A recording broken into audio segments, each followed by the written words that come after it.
How to see your stories archive on Instagram on iOS phone.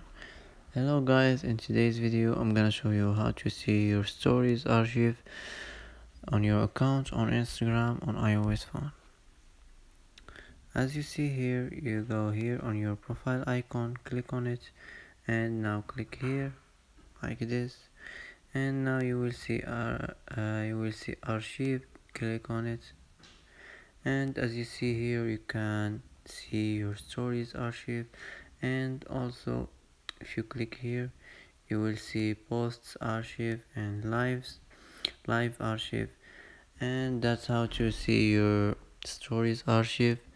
And that's it for today. If you like video, don't forget like and subscribe, and thanks for watching.